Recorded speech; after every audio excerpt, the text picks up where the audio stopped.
What is up? Good evening, people. What is going on? What is going on?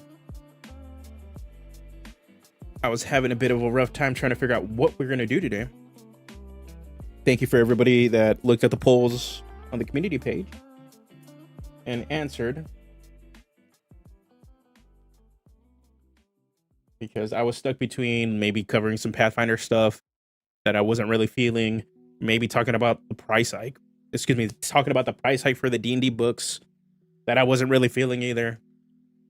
But I can always just, sit here, hang out with y'all, and keep working on some D&D designs. So that is what we're going to be doing tonight. But before we really jump into anything, there is a new video out where I talk about my impressions of Tales of the Valiant, Tales of the Valiant, Cobalt Press's 5e, their 5e system. So gave my opinion on it, if it's going to be a D&D killer or not. That you can go check that one out. It's doing really, really well. Feels good, man. Also, I have a poll that is at the top of the chat. You guys can go click on and check it out. I just want to know what you guys are thinking about and how you guys are feeling about the quality of D&D books recently. So a few content creators, other TTRPG, D&D YouTubers are asking the same thing too, because we're all going to kind of pull our numbers together to kind of get a sense of what everybody is feeling about this. And it may show up in a future video. So there is that. So yeah, that's what's going on. Since we're doing a design stream tonight, Sunday, I'm most likely going to do a gaming stream and play some Diablo 4, which will hopefully get us some inspiration for the Dreadnought. So yeah, so there is that. So without further ado, let's jump into something. The reason I am looking into Luchador stuff is because we are 5 sales away from hitting silver. And if we hit silver, I said I'll do more content. And this silver content one will be a big update, because not only will I add at least 2 to 3 subclasses, I plan on adding magic items, and also for DM some NPCs that they can throw out their play groups, and it will be print on demand.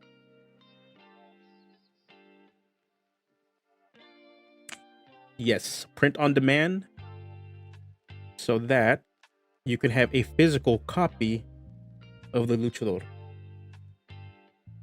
So that is the plan. We got to hit silver. Todd Koger, cool TOV video. I forgot to leave a comment, but I wanted to know what font you used for the video. I've seen you use it quite a bit. So the new font I've been using is called Charcuterie, or Charcuterie Block specifically. It is an Adobe font. Prior to that font, I kind of just started switching over to that font style. And the one I normally used is called, what is it? It's called, let me see. It is called Josephine Sands, is the one I originally used. That was for the old Dungeoneers Pack logo. Currently, that is Charcuterie Block is what I'm using now. So that's where you're seeing it all over the layouts and all that stuff. All right. So if we're going to be doing new personas, new subclasses for the Luchador, hold on. There's at least 2 I definitely yes, I'm going to be adding. I want to do this. Okay, we got to add them right here. Got him, Adam, right here. Charcuterie. Charcuterie.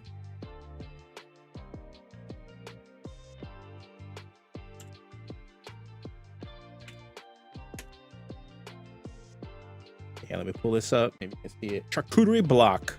It also is on fonts free, but you can go to, if you have Adobe,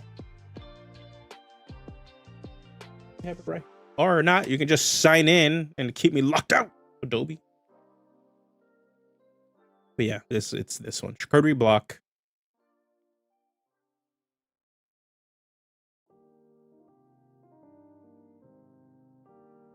Charcuterie block.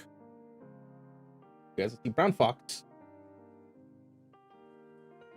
Yeah. So if we're gonna be doing Luchador subclasses, because I have faith we will be hitting those last 5 sales.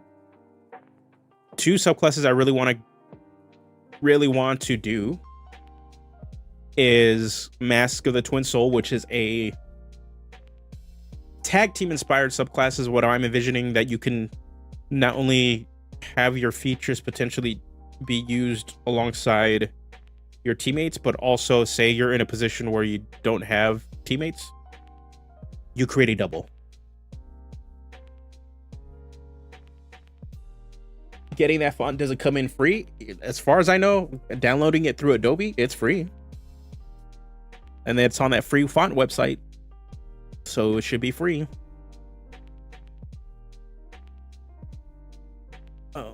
So yeah, so I want to do a tag team inspired subclass that will have you either benefit your teammates for you being in position, but also you're able to have a double and do that with yourself.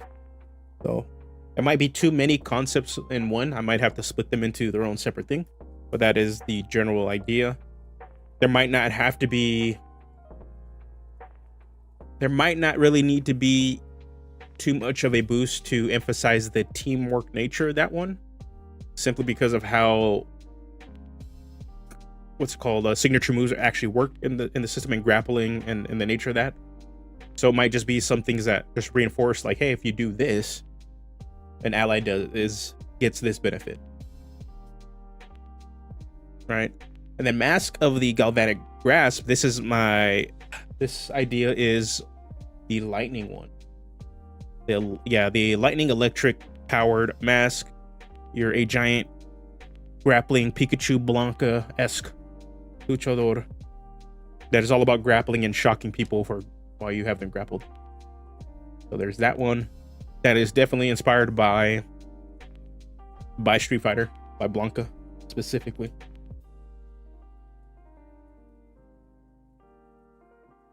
Some other ideas I had, but I still need to get a name for it to really kind of figure it out. I wanted to have one that is a little bit more social, that can play into the fiendish identities and also be like another way to access being a heel in a sense. But Mask of the Fiend Taunter is one that, or it's just, that's the name for it right now. It's a terrible name, but this one is meant to be more like a charismatic, a silver-tongued with fire aspects behind it. You're getting Street Fighter 6 for PC. Probably not, actually. I'm probably gonna skip Street Fighter 6. I don't know, man. Like, fighting games, I used to really like playing them, but I don't know. I think for me, it's one of those things where I'd rather just watch people play that, because fighting games are actually a lot really fun to watch people play.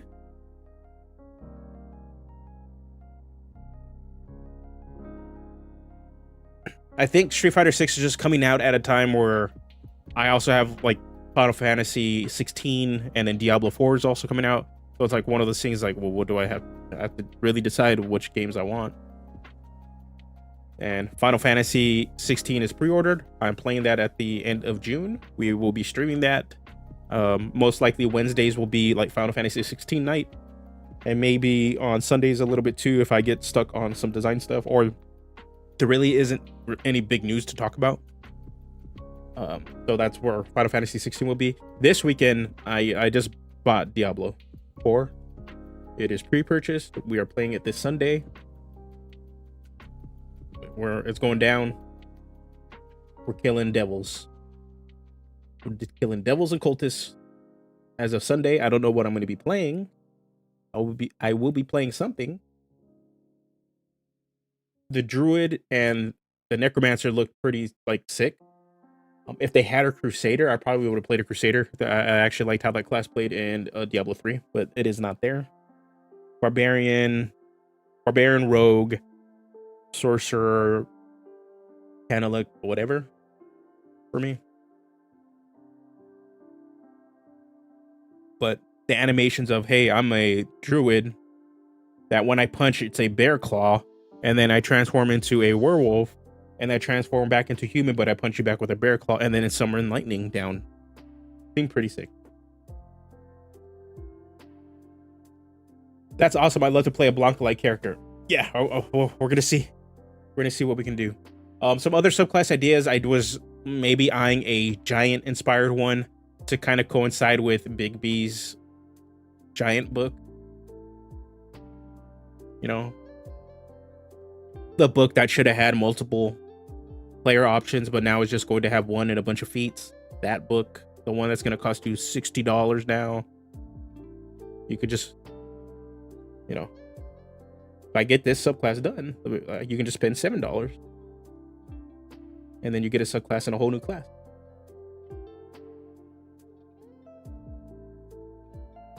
Don't know. So yeah, the ones that really seem like have a more of an identity, like a solid concept, are the Twin Soul and the Galvanic Grasp one. But I know there was a request for a no holds barred improvised weapon type luchador that is all like ECW style.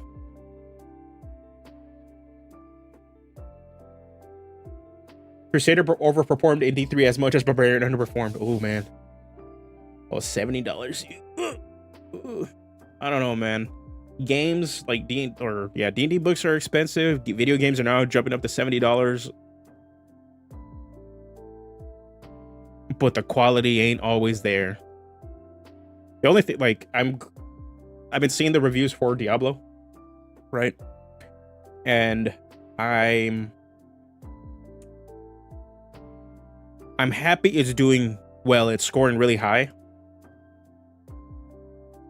But my issue with that game, it's soapbox time. My issue with the game is that they're charging you $70 for a title, and then there's still going to be a battle pass, meaning there's going to be a seasonal pass. You're probably going to be spending $10 to $20 every 3 to 4 months.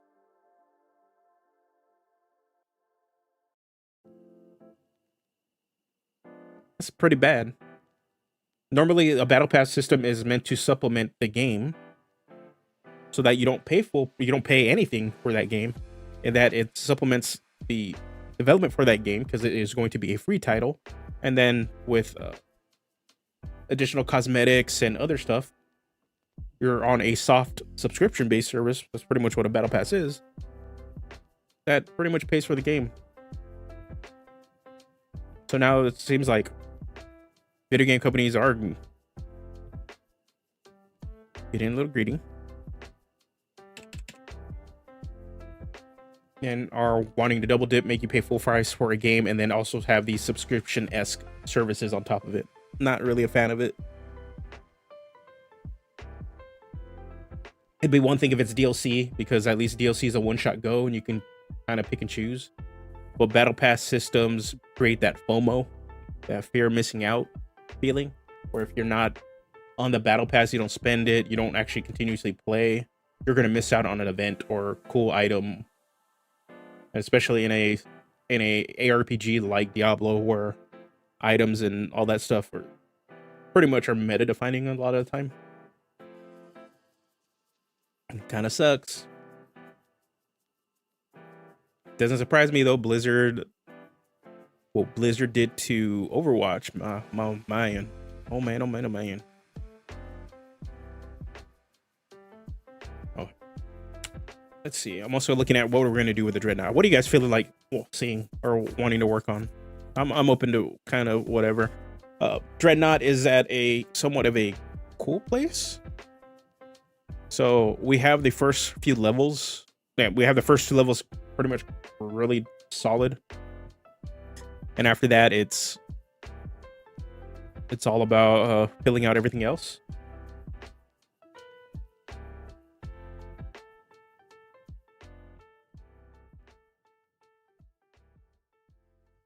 We still don't have a name for our subclasses.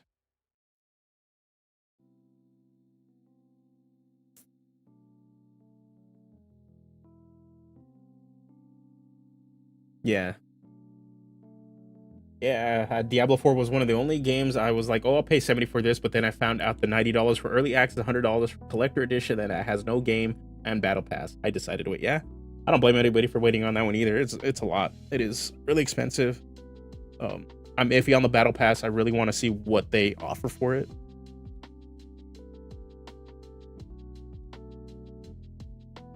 But also, it's something like, oh, I can just create fun content with it too. I like the Diablo series. I'm really looking forward to Final Fantasy 16. It's been a while since I've seen a Final Fantasy. I'm like, yeah, I want to play this. Final Fantasy, I think after, well, like, when was the last Final Fantasy? I was like, man, this is like, I'm excited to play this. Was probably 10. Been a while. 14 was actually pretty solid too. I enjoyed the MMO one. If they didn't have a monthly service, I'd definitely go back to that.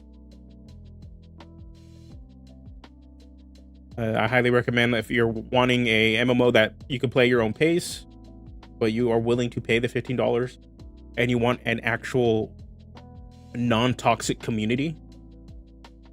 The Final Fantasy 14 community is probably one of the friendliest MMO communities I've actually experienced. People are willing to wait for you, teach you how to actually play stuff, how to go through mechanics and stuff. Like it's nothing like Warcraft. Warcraft is terrible. I highly recommend Final Fantasy 14 if you're willing just to pay.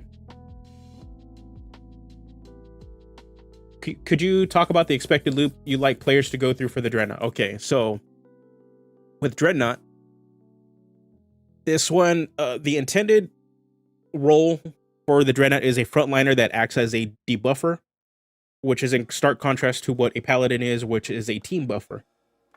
So while the Paladin kind of wants to get in there on the front line and just kind of stand around everybody and just boost them up, a Dreadnought, on the other hand, wants to get into the fight and target a person so that everybody benefits for them debuffing that creature. So in terms of what you're going to want to do in combat, to emphasize the attack nature, because this is still a half caster, but it functions differently on how it casts its magic. So at level 1, you're going to get the main feature, which is Dread Blows, that whenever you attack a creature with a melee attack, using strength, I'm still trying to decide if it's going to be entirely strength based or if it's going to just be a melee weapon attack. Still deciding, but right now it's strength based to emphasize that aspect of it, to be heavily armored. You pretty much put a curse that you're concentrating on a single creature, and they automatically become frightened of you. They become frightened, but you're not the source of the frighten. It's mainly that so that it acts like a frightened buff in a way. Since you're not the source of the frightened, it's going to suffer the disadvantages on attack rolls and ability checks, but whether you're within line of sight or not. So that's actually the kind of the buff. And then on top of that, their movement is hindered by half. So you have this lockdown aspect of it. When that pops off, it also feeds into Dark Arts at 2nd level, which is how we're going to start casting spells. So this is kind of similar to how the Luchador wants you to be active in grappling and attacking and stuff. Dark Arts is very similar in that aspect, where it wants you to be attacking, either killing a creature, making them, dropping a creature to 0. You cause an enemy to roll with disadvantage in some fashion, or the creature that you curse with Dread starts to turn with Dread. You're going to be gaining Devilry points, which is pretty much your spell points. So you accumulate spell points to cast spells. So one feeds into the other. So it's going to be a mixture of like a 2-turn sort of thing where you're going to be attacking, build up some points. Next turn, you can cast. Attack again, next turn, cast. I'm trying to look and see right now if there's a way to speed up the casting so that you can possibly attack and cast at the same time. That's probably something I am going to be doing at one of these power spike levels, to be honest. But that is the general idea. You're going to be attacking so that you build up enough points to cast spells. And while doing that sort of loop of attack, cast, you're going to be debuffing. But since you're going to be in a lot of melee range, I wanted to include melee range spells, because part of the issue with a lot of like some of the spell casting, a lot of it is at range. So to help out with that aspect of it, we did come up with the last stream where we worked on the Dreadnought. We created 3 spells. So we have Blade Beam, inspired by Final Fantasy VII, where you attack somebody. This one's actually kind of more of a range spell. You attack somebody, slash them in the air, you send a beam out to them of pretty much necrotic or dark energy, thunder energy. And then after it hits that target, it splits and hits another target. And then the higher you cast it, the more targets it can hit within range of the first target. Arc Strike, on the other hand, is like a super cleave. You hit one creature, you can hit 3 creatures in front of you. That's the whole intention. You just make one big swing and it hits everybody in front of you. Typical MMO-esque ability. And then we have Wave of Mutilation, which is like this giant AoE. You slam your weapon into the ground, you create this big old massive nuke, this Akira style, pretty much Wrath of God from Magic the Gathering style attack. You AoE everything around you, boom. All within melee range. That is the whole entire point. I'm probably going to come up with a few more so that you have more melee options. Melee spellcasters are like a favorite archetype of mine, but they tend to not. Paladin is probably the closest thing to one. And I know Hexblade, and you also have Blade Singer and Eldritch Knight, but none of them really fulfill that Magus playstyle, because there isn't really spells to there really isn't any spells that say, okay, here you're using your weapon that is enchanted with an ability that does some cool effect. So Dreadnought sort of feels a little Magusy in that aspect too. So that is kind of a little bit of role I'm wanting it to play also. So that is the intended loop. Attack, gain points, cast spells, but you can immediately cast spells by sacrificing your hit die. You can spend hit die to immediately get all your devilry points that are allotted to you for that level. Spend it as a bonus action, boom, and then as an action you could just cast the spell if you need to. That is an immediate thing you can do. So then we have extra attack right here at 5th level. So beginning at 5th level, you can attack twice instead of once whenever you take the attack action on your turn. In addition, whenever you cast a spell, you may make a weapon attack as a bonus action. That is to do 2 things. Have you consistently do damage, at least on the second part where you're able to cast a spell and then make a weapon attack as bonus action, but also to help you generate devilry points as you go. That is a little buff there. Why use hit dice instead of HP? While HP is also thematic, you probably don't want to die, to be honest. You probably don't want to do that, and also it avoids some cheese that you can probably set up temp HP and don't have to really write in a way to just say, hey, use you can only use hit points, you can't use temp HP. Like, it removes that whole aspect of actually having to design around that. But on top of that, hit die are extremely underutilized in this system, and it's another way to convey a fantasy of giving up a life essence, giving up a power, like your own power, your own life to fuel your power. Originally, the class was wanting to be built around that completely, to be honest, but after seeing how another homebrew class pretty much had a way to generate generate spell points. I ended up opting to go that direction. But yeah, hit die is another way to convey that. Also, it makes it different and from the Blood Hunter, who does that also, where they take damage in order to fuel some of their features. So this is, for me, it's a way to kind of distance itself from that, even if they share maybe some conceptual space, but also to avoid any of the self-harm flavor that the Blood Hunter does have, because it is dealing with cutting, and you know, and that's just something I don't care to deal with or we want to tackle or touch. When it comes to the Dreadnought, it is more of a fantastical element, and the hit die, I think, conveys that you're giving up a life essence, or more a fantastical aspect of your own life to fuel magic. So that's really a big thing.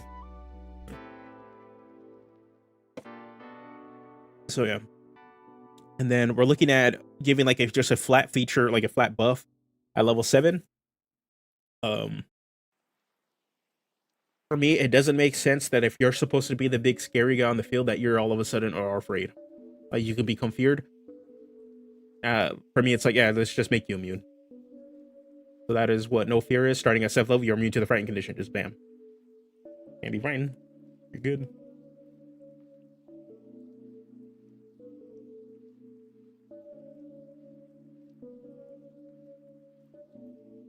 We're also probably going to look at a debuff feature. Maybe an upgrade to Dread Blow, but probably not. At 9th level, we're going to want a... On 9th level, we're going to want a sort of a utility or survival feature. I just haven't figured out what exactly that is. So in comparison, since this is a half caster, Rangers get hide in plain sight. They're able to stealth really well. That's really what it gives them. And the Paladin has Aura of Courage, which doesn't allow your friends to be frightened while at least you're conscious. So for us, there's just straight up giving that as a level 7 buff.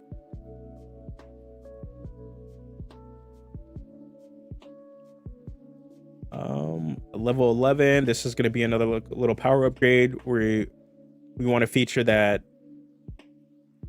just lets us do more damage.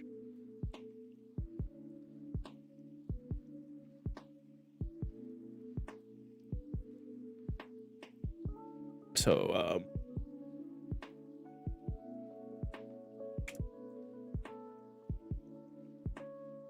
some ideas cast.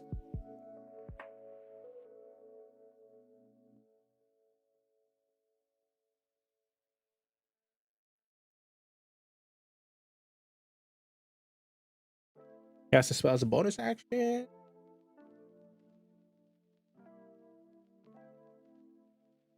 We have that as a possibility, but that does lean us more into spellcastery stuff. So I'm not sure yet. We'll figure something out for this. Helps melee to do more spellcasting. Yeah, but that's kind of what we want. We want a power upgrade to help us do more casting. Class feature. We need a buff to Dread Blow here.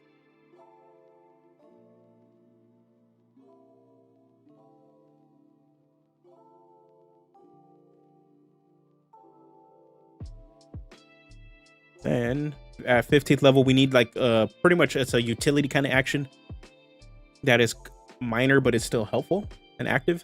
So Rangers can hide as a bonus action at this level, and Paladins can use their action and a spell on themselves or willing creature, like a debuff.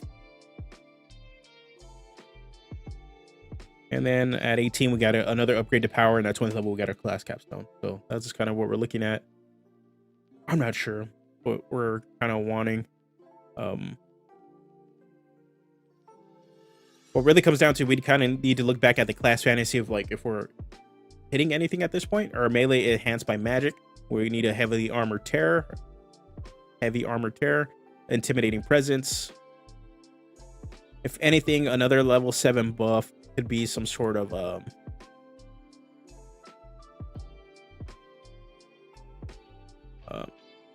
not dreadful presence, but like a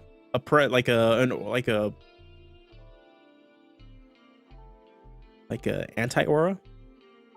Well, not an anti-aura, but like an aura effect.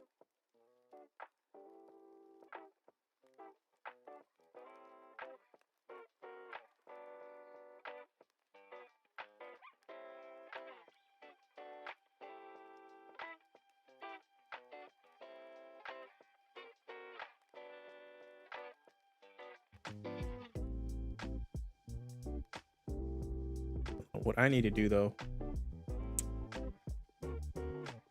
let's not intimidating presence, but let's do. I have like a word bank here.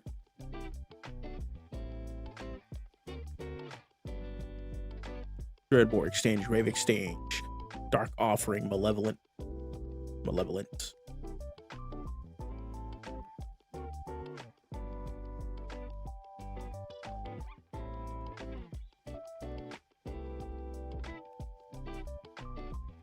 Executioner swing, circle of despair. Some of these are going to be actually really good as a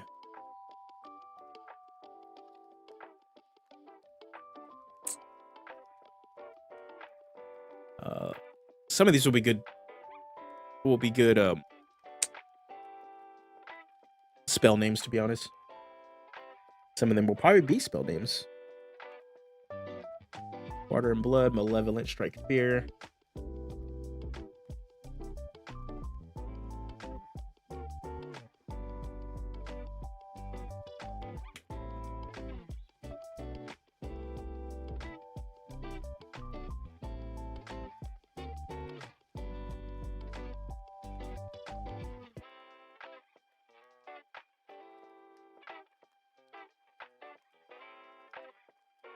Malevolent presence.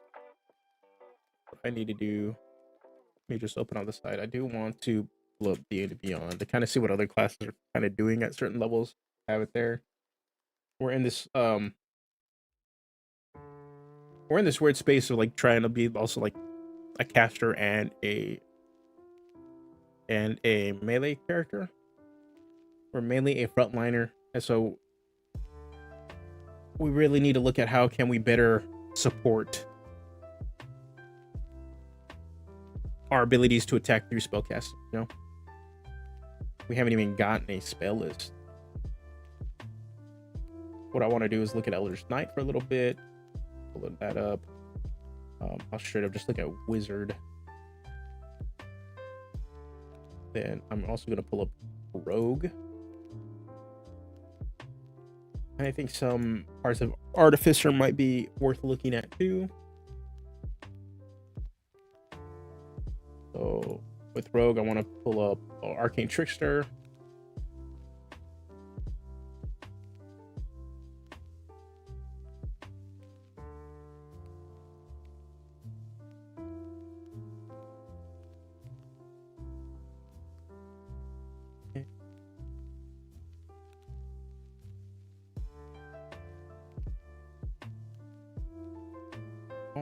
Boring. It's boring. Just looking at some of the. I really think there's any. Oh, there's.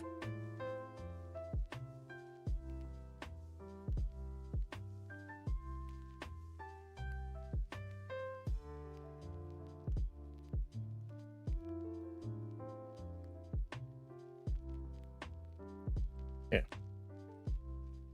Some interesting ideas there. Another thing we probably could look up, to be honest, on D&D Beyond. I'm gonna see if I can actually. Maybe it'll be worth pulling up here. Let me see if I can actually set it up on the screen for you guys. Let's just not.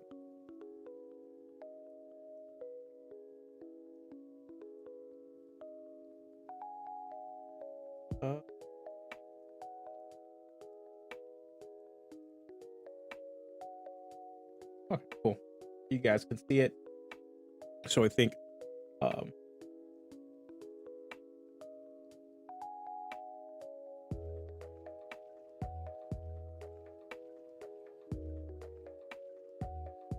that's what I think I'm struggling with right now. Like, exactly what are we needing these spells to do? So I think, because one thing to understand with the Devilry points, they don't fade away until you use them. So they're not on any sort of refresh. So you can build up a bunch of points, or even out of combat, you just use your hit die to have points so you can cast spells, which will still allow you to do things outside of combat. So I still want to have some thematic options that will have you play roles, different roles outside of combat. And some of those options are going to come from your subclasses. So like, for example, you're going to play a Hell Knight. Hell Knight, not only they're going to be like fire themed and a lot more AoE burn everything, I do want to have an element of charisma to them. They are very deceptive and cunning. They have a very silver tongue, so they're probably going to have some access to some charm type spells and be can act as a somewhat of a party face. So there's that. So you're going to be able to do some of those things.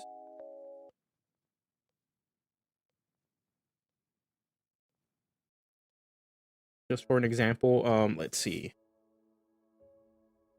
I could see maybe, hold on, pull up some of the subclasses.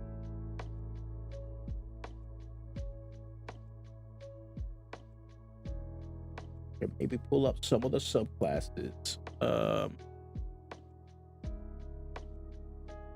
Pull up some of the Dreadnought subclasses.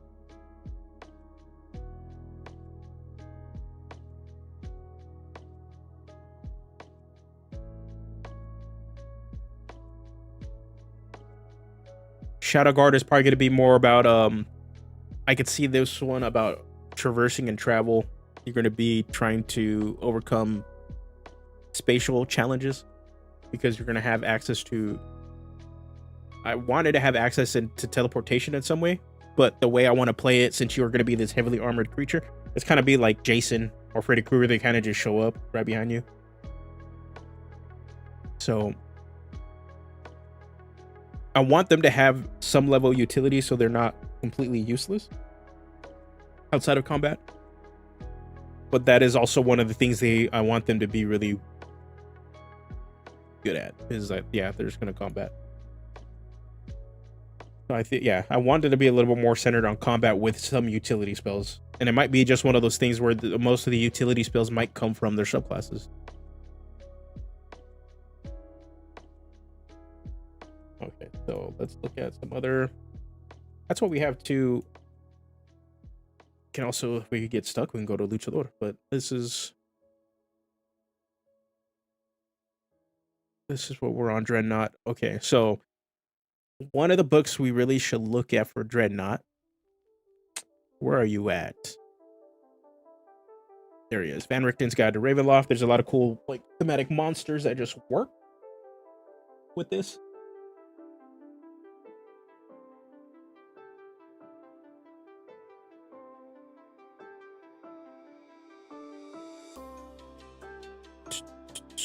Okay, where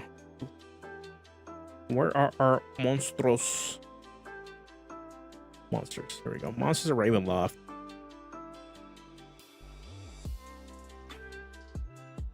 Monsters origins. Describing monsters.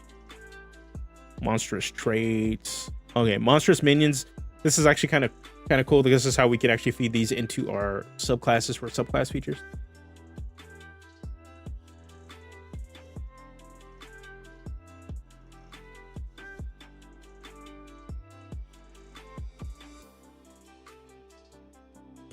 Selfless Barter. When an attack hits its master, the minion is within 5 feet of its master. The minion can use its reaction to make the attack hit itself instead. Telepathic minion. Okay, yeah, it's all pretty cool stuff. Beware the Bagman. Okay, let's look at. That's it. Okay. A challenge rating. Okay. Body Taker Planner, Podlings. Some of this art is wicked. Like, that is wicked. Brain in a Jar. Carrion Stalker. Carrionet. Was Silver Needle Soul Swap. Death's Head. Dullahan.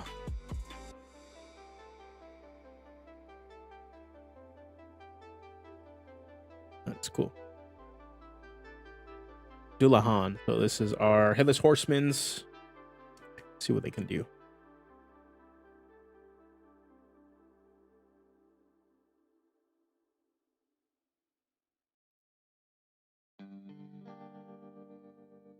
The Dreadnought. Okay, so part of the thing, here's the big thing. They don't get a lot of spell points.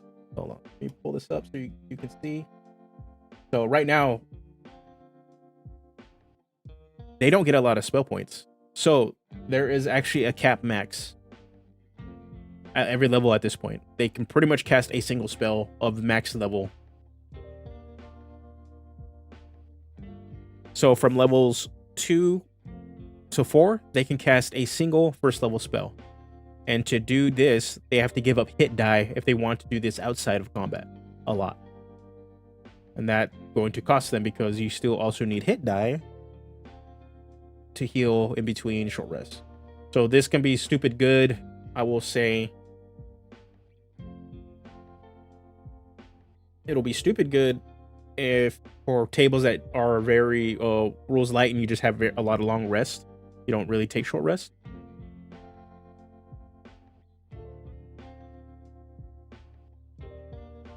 But given this, like, okay, at level 5 you can cast a second level spell. You're gonna be burning through a lot of hit die just to constantly cast spells. So there's some ways we can play with this. We can limit ill-gotten gains as while in combat, so they can't do anything like that in combat. But as far as it right now, I don't see it. That's just something I do want to play test and see if that does get abused for them to be able to do stuff in a way by doing, like, having to force a character, or force a player to expend hit die out of combat to be able to cast a spell of either that level or potentially multiple spells at lower levels.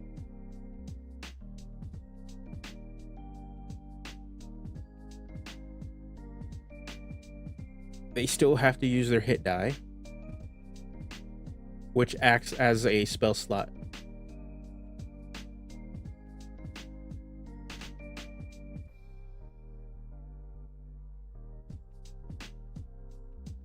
For me, that doesn't sound that bad.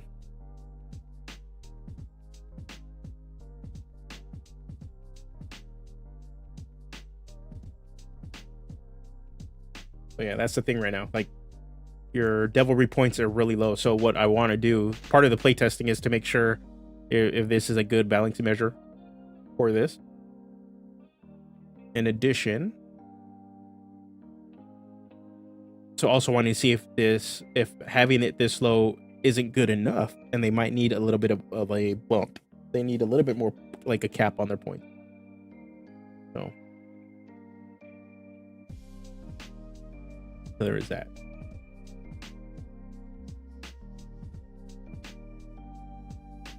What is this? Okay, so I wanted to look at reason I want to look at Eldritch Knight, and then we'll look at the Ravenloft stuff to get some inspo. Eldritch Knight has like that. It is very much more martial focused, and it can cast spells, obviously, but it fits within the realm of the Dreadnought, where they're going to be doing a bit of that. They're going to lean more towards a melee combat with the ability to cast spells.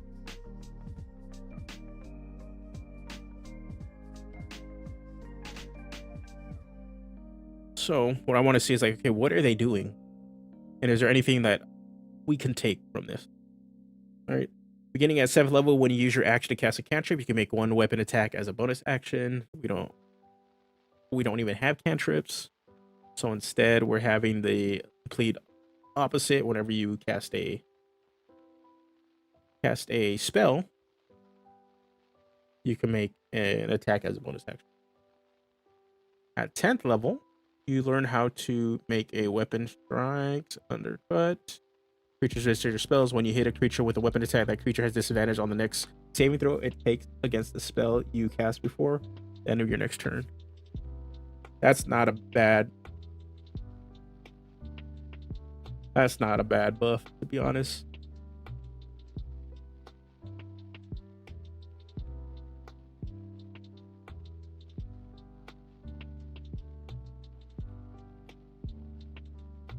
When you hit a creature with a weapon attack, that creature has disadvantage on this next saving throw it makes against a spell you cast before the end of your turn. I like this. It has a class feature.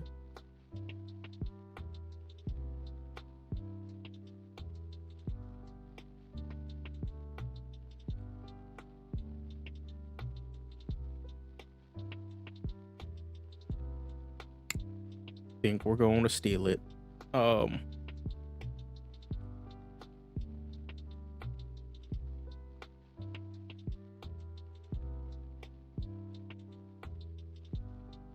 We'll steal it, put it at level 11 for now.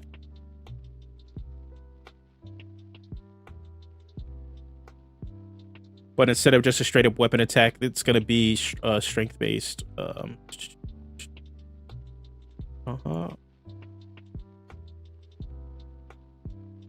Using strength.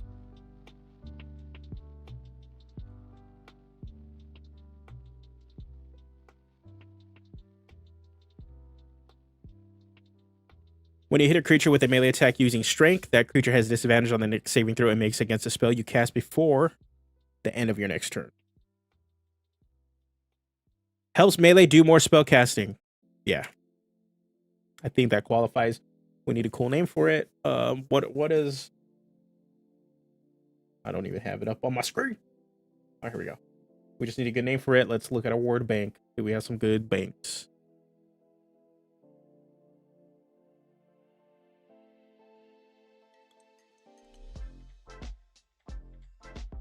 We got, it is called Eldritch Strike.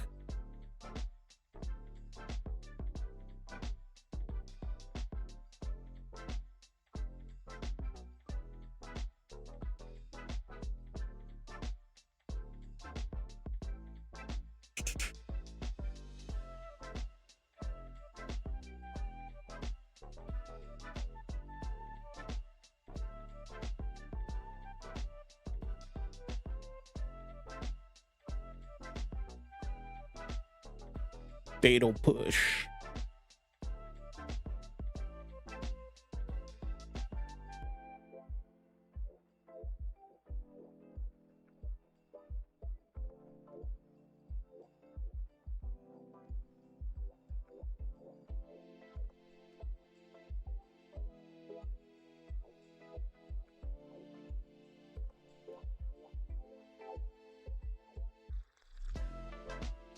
Damn, I do want an attack called Dreadbore. I have a spell, like, it's just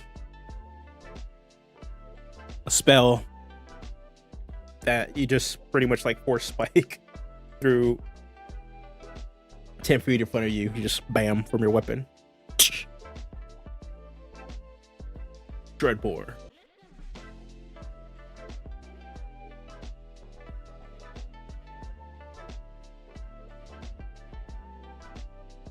Okay. We need some synonyms. We need some synonyms for strike. Good synonyms for strike.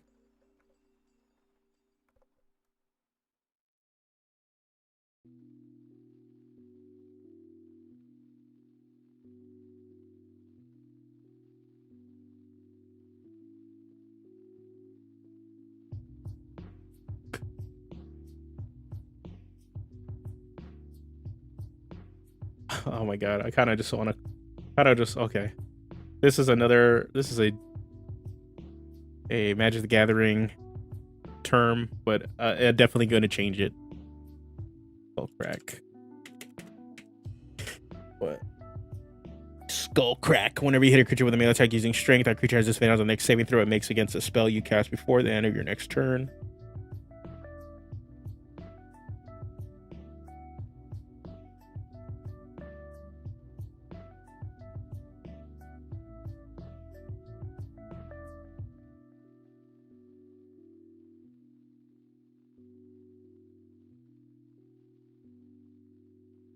Cruel, yeah. Assault isn't that bad, like Cruel Assault or Vile Assault. Skullcrack kind of gives me like the, yep, you're smacking them across the head, like bam. And you're kind of just causing this.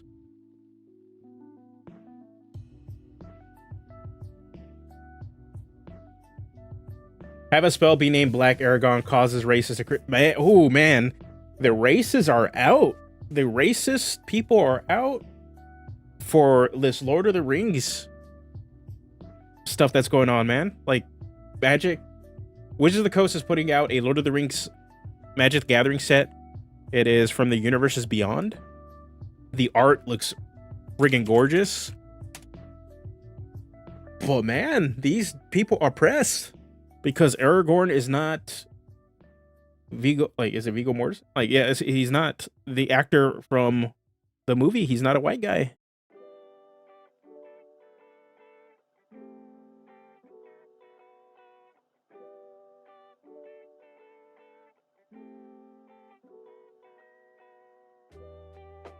Watch, I'm gonna let me pull up some of the art. The art is beautiful, man. Like this. I'm not even a big Lord of the Rings person, to be honest. Hashtag fake fantasy fan. Like, just you know, I'm gonna be honest. I've fallen asleep in like through every Lord of the Rings movie. Just putting that out there. I've fallen asleep on every single one. But yeah, like, so this is magicpicks.com. They accumulate all the cards for every set, and then they have like high res art of the cards that you can use. This is like one of the websites that you use for a lot of art that I feature in videos. Excuse me. Well, yeah, hold on. Let me find Aragorn. Because Aragorn has some sick art. He has multiple pieces of art. So there's one. We're mad, man. And it's crazy. Like, pretty much what's happening is like Wizards of the Coast on the Magic team, the Wizards of the Coast team are receiving death threats, etc., getting harassed online just because they decide to make Aragorn black. But that's the thing, like, they are very, like, I don't, like, some people are, that are on the progressive side, or at least more on the left-leaning liberal side, are also calling out Wizards of the Coast, saying that they're pandering, they're tokenizing, just you know, because they're just trying to have their cake and eat it too, right? And there's some fair criticism, because they, like, people feel that way a bit when it comes to the D&D product. But at the same time, my pushback against a lot of this stuff is like, these companies have to try, and even if it is convenient, we're still in a way winning, because representation does matter. People seeing themselves in, whether it's in these cards or whether it's in stuff like Journey Through the Radiant Citadel, we're finding our place in both of these hobbies and being accepted and getting to share these stories and finding common ground. Which is always what it's about. It's about, you know, finding that common ground and just seeing each other as human beings, appreciating each other's lived experiences, and trying to find better ways to overcome that, the places where we clash, and just learning from each other. But so like for me, it's like, okay, Wizards of the Coast is doing some cool shit with this. So, oh man, they're not even. Come on, man. Okay, we're gonna have to just show this art. Yeah, it's super weird to get mad about, but like, yeah, dude, Aragorn looks sick as hell. And like, this is just one picture. Like, this is like part of a larger.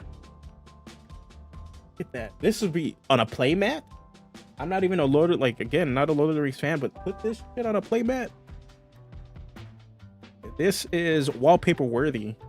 Like, look at this. And okay, so this is like the panoramic set of all the cards. So this is one piece of artwork, and all these are going to be their own separate cards. So yeah, you got Aragorn here, you got Legolas, you got Gimli. So, you know, you got your boys, you got the Fellowship. Yeah, it's like,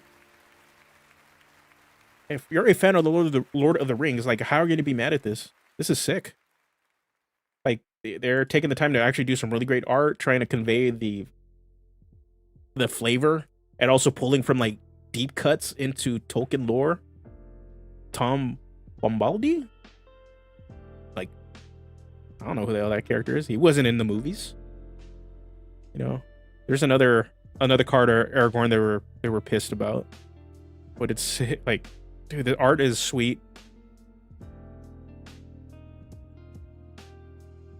The art for this looks better than a lot of the art, to be honest, for the regular sets.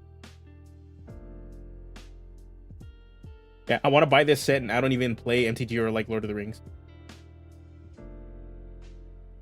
Yeah, it's been a while since I actually played Magic the Gathering. I've had decks in the making for like half the year already. Hold on, where is? Okay, there's I'm struggling to find this freaking card, but I think it's a.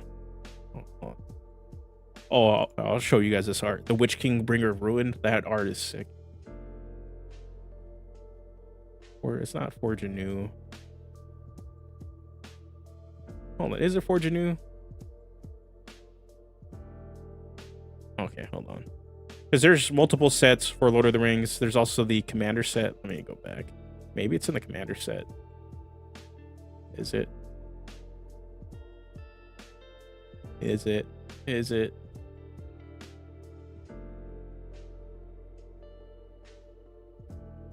Ruh. Okay, we'll look for it right now. I know it's here, but okay.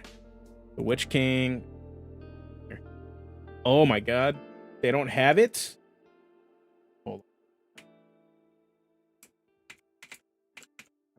We're gonna find this piece of art because it's sick. Okay, yeah. Okay. We'll go to Crappy Art Station. Look at this. This is sick. How high res this is. Damn.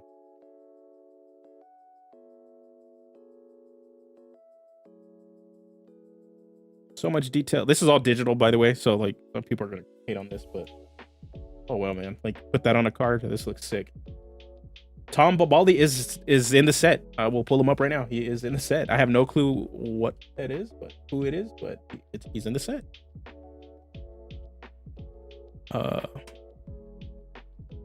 Where's old Tom? Tom. Okay, hold on. They have a couple cards for him. See more art. Yeah. There's Tom. He's in the set.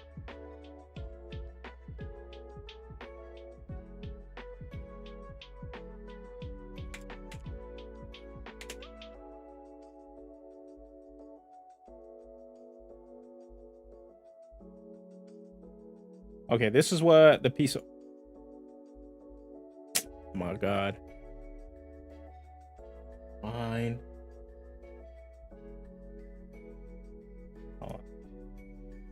Pull this up here. So this is a piece of art people were pissed about because this is like Aragorn with his sword, and they were pissed because he was black. Like, so like, bro, You're a weirdo. A big weirdo. For getting mad at this. This is so sick.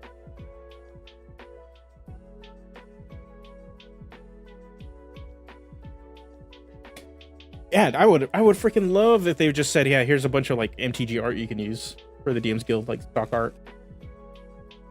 But yeah, like this is sick. Yeah, big weirdo. But yeah, the racists are being really rampant in the MTG space right now. You got some big names actually calling them out, like the professor, Tolarian Academy or Tolarian College. His channel, he's made multiple tweets calling people out, and also on his Facebook and stuff, he's been pretty vocal. He's always gives a pretty balanced and even take, and he's pretty open in criticizing Wizards of the Coast when it comes to Magic, and also he lended his voice during the whole OGL stuff earlier in the year too. So, you know, the professor is legit. He's a really solid content, just generally all around good guy. But yeah, even on Reddit, they had to start closing threads down because the racists were flooding in. I'm a lot more surprised by Gray than him being black. Yeah, they did age. It looks like they did age him. So yeah, like, I don't know. So yeah, like that kind of crap is rampant in like both, like even within the TTRPG community and the MTG community. Like races are kind of rampant, so it's like very, you have to be active in stomping that stuff out. And I'm happy that folks in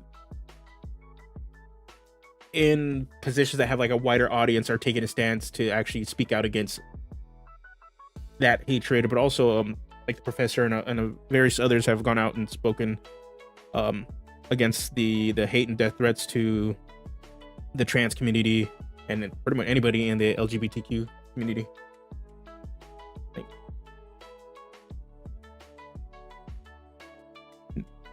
just like D&D and other TTRPGs, MTGs for everybody. Whether you agree with stuff or not, you know, that's on you, but at the same time, your hate and ignorance is not gonna stop people from enjoying that game.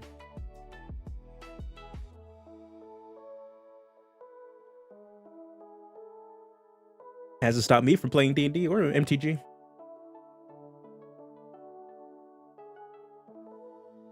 The only ones that stop me from playing D&D is just Wizards of the Coast themselves, so.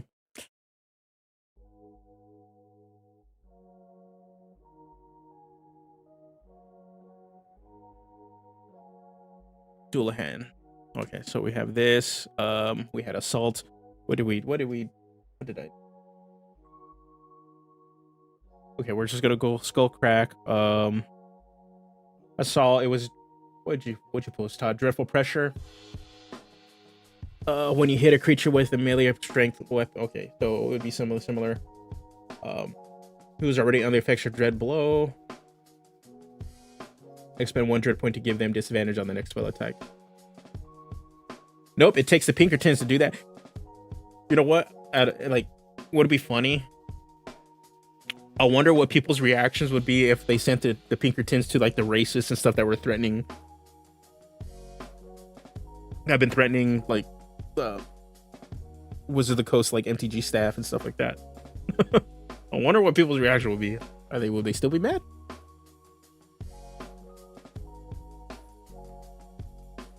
Would they still be upset?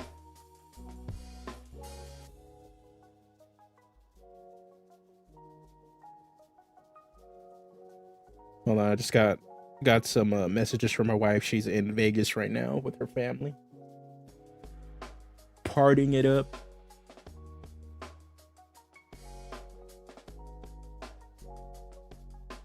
Okay, we said Skullcrack. The only thing, Todd, I'm looking at what you put for Dreadful Pressure. We are spending, for me, it's spending too many resources. Like, there's too many checks. Now, for me, that's too many checks for a class feature. It doesn't mean you can't. I wouldn't not see that in a subclass. That just sounds like a more expensive form of swatting. Oh, that is true.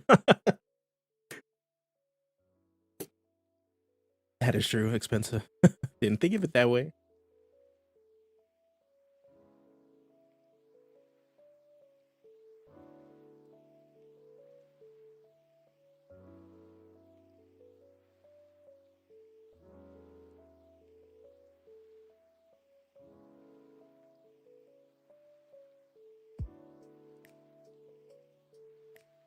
Okay, so yeah, we're seeing this. Let's look at some other stuff that we're seeing with the Eldritch Knight, and then we'll look on Arcane Trickster and see if there's anything cool. Because one of the things about the Luchador is I was looking around other classes, kind of just seeing what they were doing at certain levels to kind of get a good idea of like what we should be doing at the higher levels. And funny enough, the Wizard and the Arcane Trickster Rogue had some stuff that it's like, oh wow, that actually fits if I change it in a certain way.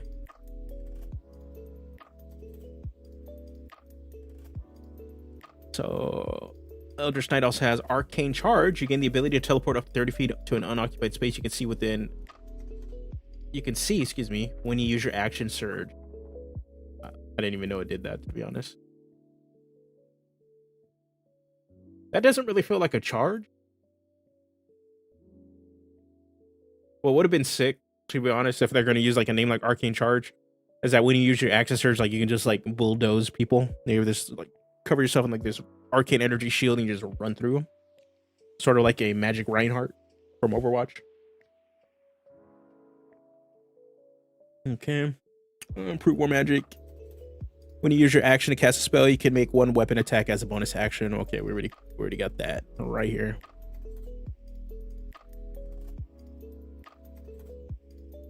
Already got that right there. Okay, so we're good here. Oh well, I'm a dummy. Oh, back up. D&D Beyond. Okay, so what does Arcane Trickster Rogue do? Okay, we get spells. We got a lot of spells. Arcane Trickster Rogue is probably one of my favorite class and subclass combinations to play. I had a goblin that was a merchant, a traveling merchant, and I reflavored all my spells as magic items that he was selling. But all the stuff he sold was like knockoff, like crappy stuff. Like cheapo knockoff 99-cent store sort of product. It worked, but it wasn't the good stuff. I definitely want to bring that character back someday. Depends. Really depends on if we ever go back to either 5e or if somebody else in our play group takes over. What's it called? Takes over playing, being DM in a Pathfinder 2nd edition game, or whatever other core fantasy system we end up playing. Actually, they end up running.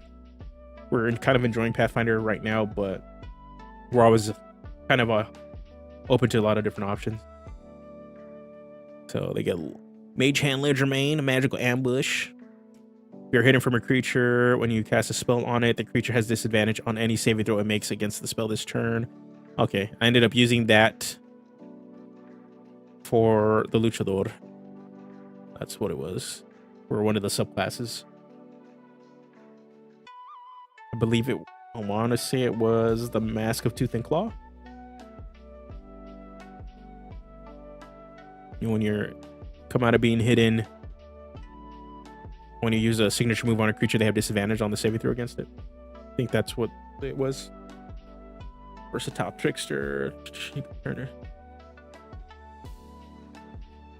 You can designate a creature within 5 feet of the spectral hand created by the spell. Okay. Spell thief.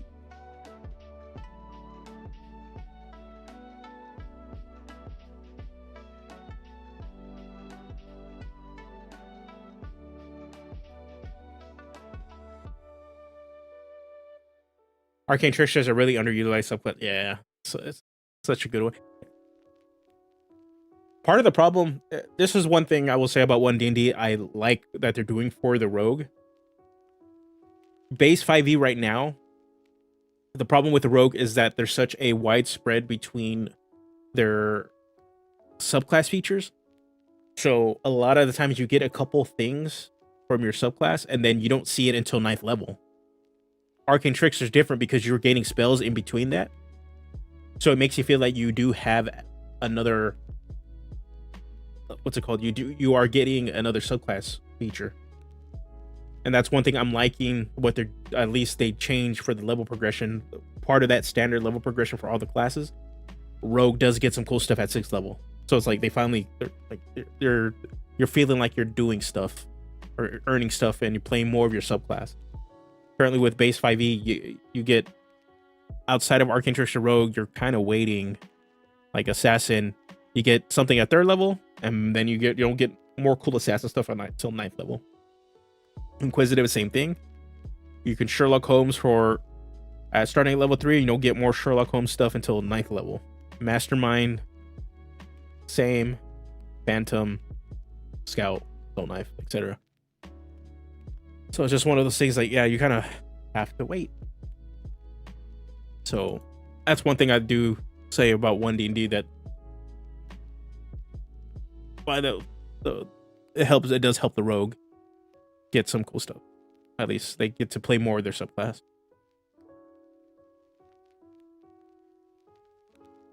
What's your thoughts on Pathfinder versus 5e? Like, what are your things you like in 2e and prefer in 5e? I have a nice video about my first impressions of Pathfinder 2nd edition. You can always check out for a lot more, a few spells. Since marshals could do a lot more, they're a lot more effective in combat. So that is one thing I like. Movement is also a big thing, where since not everybody has attacks of opportunity, you can actually have chase scenes in combat. People are running around and actually like trying to do different things around the map. That is something you can't do in 5e. But I will say, one thing I miss about 5e is that since Pathfinder has such a high level of crunch, and there's a lot of modifiers that are involved with a lot of the calculations, and not too much. There's at least three kinds of bonuses you do have to like really pay attention to. But it makes me miss advantage, disadvantage.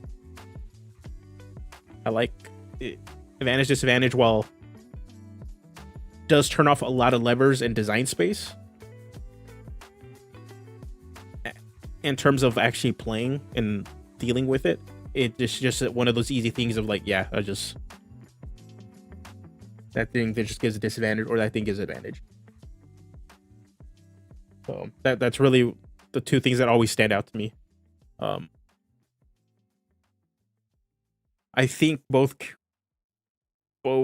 systems want to do character expression differently, and I like certain aspects of 5e and certain aspects of Pathfinder. I like that Pathfinder gives you a lot of choice. Probably too, it can be overwhelming for a lot of people, but it does give you a lot of choice, and you're not really stuck into specific options. So you're allowed to kind of customize to create the character you want. But that comes at the cost of really not all classes having impactful subclasses that add an additional fantasy and flavor, which is what I think 5e excels at, is that since every class has a subclass, there is more of a heavy coded fantasy that you can incorporate into your character. There is a larger narrative that you can do, that you can have with your character, but it does come at the cost of like taking time to build up to it.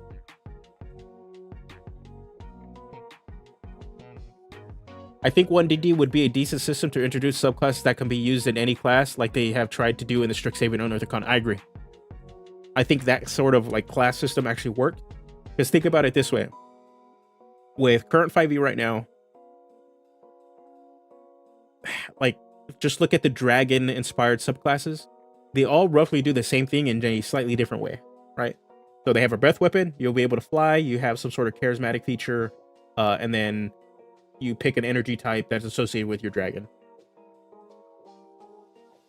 Cool, right? Let's see, Draconic Sorcerer has this. Dragon Monk has this.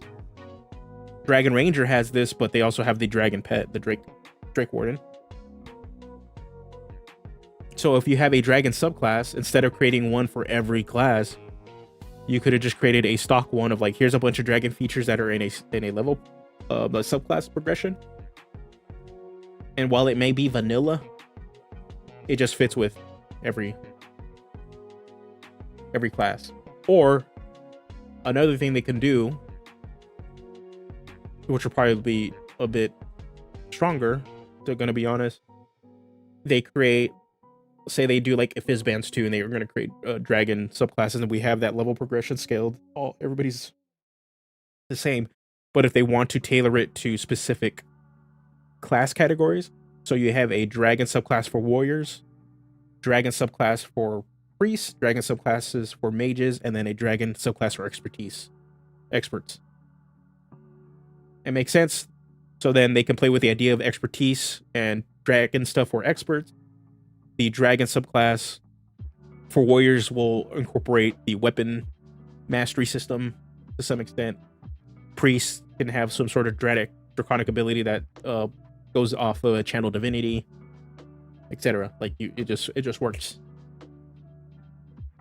And then exactly to work for giants, there's a lot of like space you can do with that sort of progression. And for me, like, okay, this works really well for the 5e classes, like D&D's classes, their core 12 to 13 classes. But if you look at somebody as a designer that is going to be more focused on like narrative design, certain classes don't fit into those boxes. And that is like my big gripe with 1D&D is like, they're not facilitating certain fantasies, certain narratives that players are seeking. And so those fantasies don't fit in those boxes. Or if they do have a subclass that leans towards that narrative or that fantasy that a player wants to play, but it's not strong enough to fulfill it. So that is why they seek another option for it. Wouldn't that just be prestige classes? It could be seen that way. But they're just including it in an actual level progression.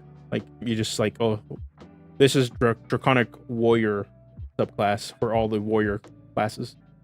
You just incorporate that, and then you take that subclass instead, you know? For me, I see it has potential if they really play with it and want to do more things like that. Do I think they will? No. I don't think so. I don't think so at all, and that's a bit frustrating.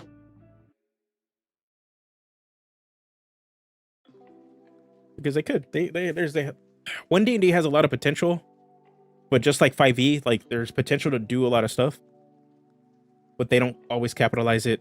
Part of it is because they don't got the budget, or I don't know why they don't got the budget. They're a multi-billion-dollar company.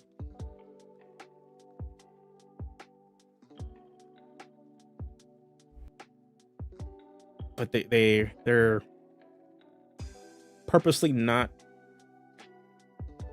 funding things and not giving the creators enough time and resources to actually create really solid products right now.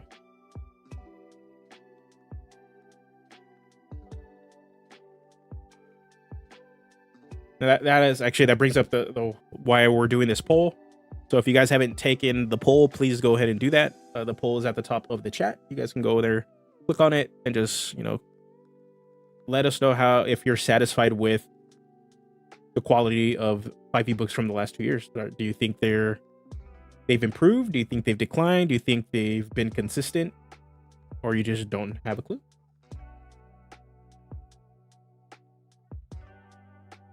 Yeah, I don't think I'm going to be pulling anything from Arcane Trickster. I'm not really seeing like, okay, yeah, like this is supposed to be the thing for my class. Let's go to Wizard. Wizard always has like some interesting stuff, like their base class features, and then we'll look at Blade Singer, see if like we draw some inspiration for some stuff.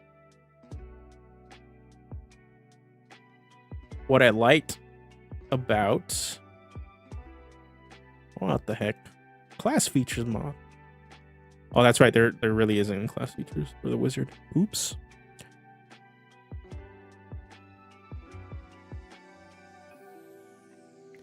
It would be cool to see WotC's books have a better quality for DMs. Yeah, like for me, I'm gonna be honest, the last D&D book I bought for 5e was Spelljammer, and I was super disappointed because since I started playing 5e, that was the setting I wanted to play. Fantasy hasn't always been in my bag. Like before, before I actually got into D&D and stuff, superheroes were always my thing. Sci-fi leaning, Star Wars-esque fantasy, it was morely what I like. That is what I like to play and what I enjoyed watching. Regular standard high fantasy is like, that's cool, but not really my thing. But when I got into D&D and then I heard about Spelljammer, I was like, oh, this is the one I'm waiting for. I want to play this. That was all the way back when did I start playing? I started playing when Elemental Evil came out. During that campaign. I think that was their second campaign book. That's when I started playing 5e. And then finally we got Spelljammer a year ago now. And it was a bummer. Not enough tools for DMs. Or player stuff was okay. They had racist depictions with the Hadizee. No ship rules. So it's like, okay, well, we don't really get much of anything. So that was the book I got burned on. I miss Eberron quality books. Eberron was good, but also Eberron was good because you had Keith Baker, who loves that setting. That is his baby. So that's why Eberron was good. And even then, while the Eberron book was good, the Eberron books that Keith Baker has done on the DM's Guild are way better.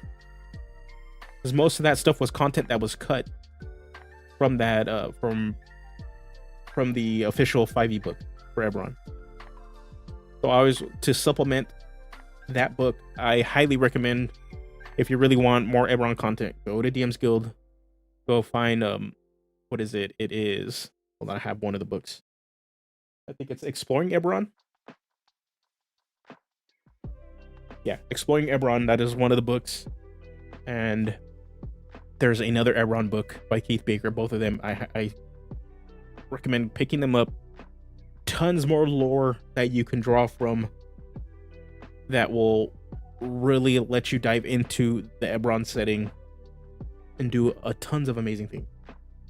So, a lot of plot threads, expanding more on what I believe the dragon houses are, and also looking at other aspects that were completely overlooked in the Eberron book, like where other fantasy races, D&D races, actually fit into that setting. Highly recommend. Highly recommend that. Like, it's such a good book. Yeah, that era of like D&D books was really solid. Like Guildmaster's Guide to Ravnica was really good. Mythic Odysseys of Theros was really good. Like those three books were solid. What was it? It was the Critical Role books.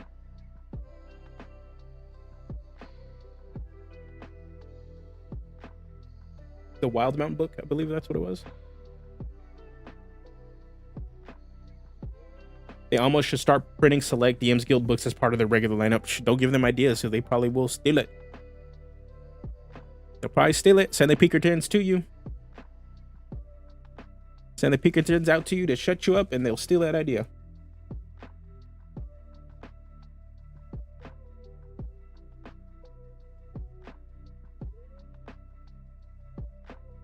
It would save them money as the books are already created by a different team.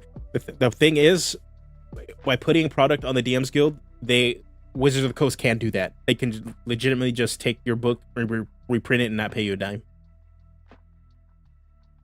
That is part of the terms that you sign when you upload and put your stuff on that website. They haven't done it because then they know they'll catch some big flack. They'll catch hell for that, but legally they can. Dude, right now LAFC is playing against my hometown team. Is it soccer? Or excuse me, football? My American is showing. That's soccer. I don't think the Pinkertons work here in Canada. You are safe. Football.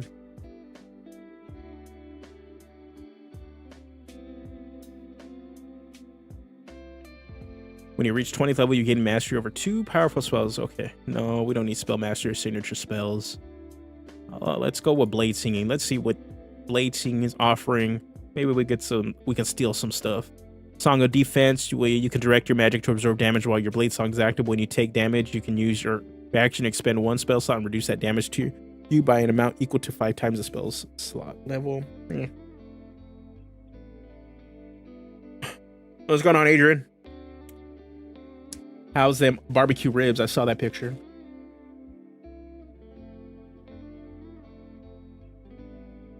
I saw that picture.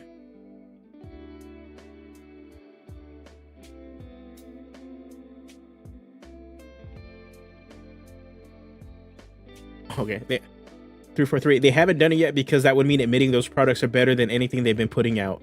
That is one. That is true. That is true. They don't want to do that. They don't want. Yeah, they can't do that.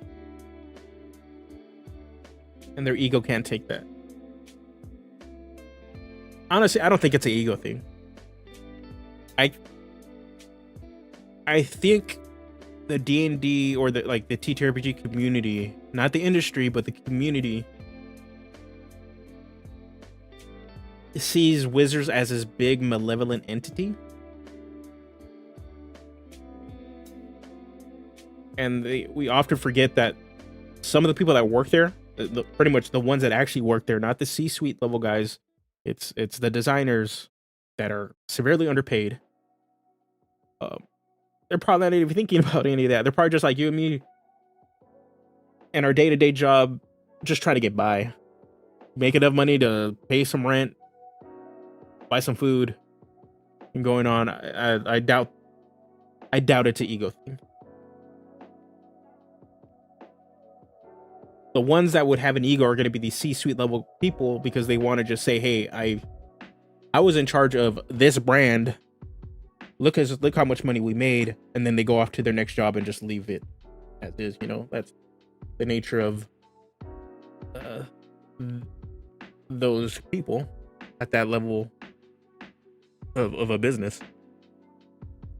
It'd be them. But the ones that we interact with a lot, the ones that we're seeing, the actual designers and stuff, I don't think they're the ones that we should be directing our anger at.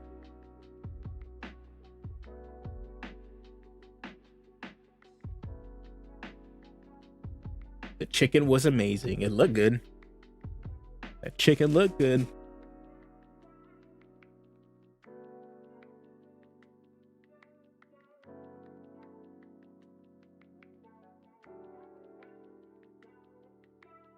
You can add your intelligence modifier to the damage of your melee weapon attacks while your blade song is active. Okay, so one of the things I'm looking for as we're looking through options right now, one of the things I'm really looking for is what's some cool, exciting stuff we can do, like we want to work towards, right? What would be a good upgrade to Dreadblow? That you see this at 13 of like, yeah, I want to do that. That's the cool thing I want to do, right? What's the cool thing at level 7 we want, and at level 9 it's like, yup, these are sick ass abilities. I want to level my character. I want to level into this and do.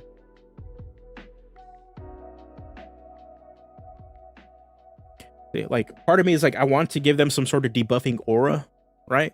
But also, I don't want to draw too close of a comparison to Paladin that much. So that's why I'm like iffy on the aura aspect of it.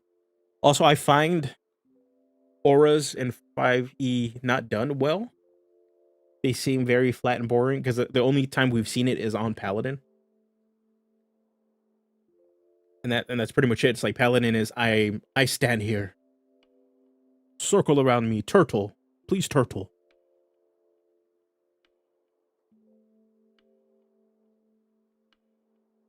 Now, for me, that's boring. Like that's not engaging gameplay. And it frustrates me because Paladin, by all measures of things I like, which is a frontliner, heavily armored, melee, martial class that can cast magic, that can be a party face, that focuses on teamwork. I should love the Paladin. I find it incredibly boring to play. And it's because outside of spell casting, the subclasses don't really give you anything, and the features don't actually have you do anything except stand there.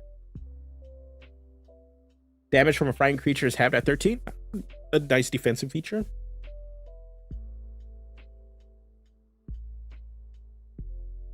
Yeah, we need... The reason we want a Dreadblow feature here upgraded because we need it to be relevant at this point in the game.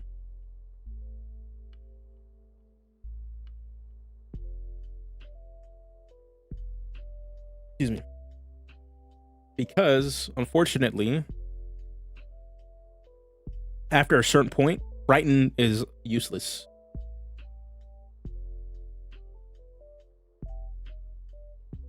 So at 3rd level, they're also going to get some sort of Dreadblow buff. Maybe. The Paladin is an all-arounder. They just don't do range attacks really well. They outside of Smite, they don't really do much, period, to be honest. It is until you get into high level where you actually have some sort of, like, and then Channel Divinity, I guess, is another thing you can do. Not really do much. You're kind of just standing there and be like, I'm Paladin. All Paladins all kind of play the same. But for me, it's like, that's why it's like there's nothing really engaging where I can play a fighter.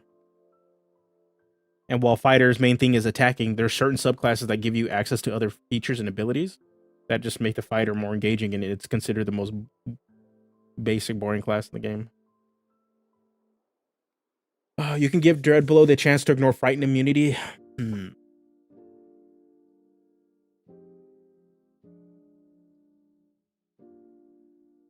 What did I do for Lucha? What did I do for Luchador? I was like looking at this, like what I did. Oh, at 13th level, I said we don't die anymore.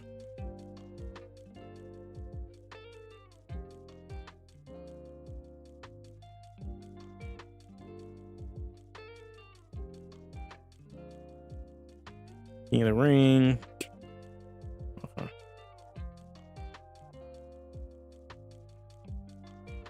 Yeah, that might be something we need to play with.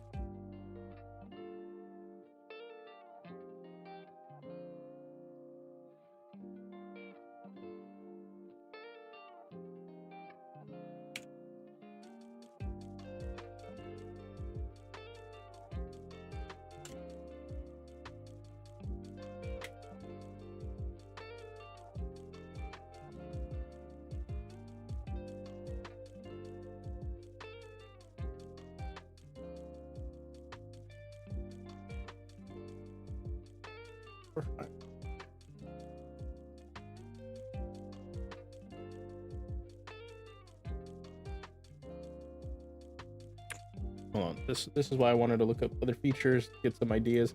We'll also probably look at some Warlock stuff right now, to be honest. We got some time.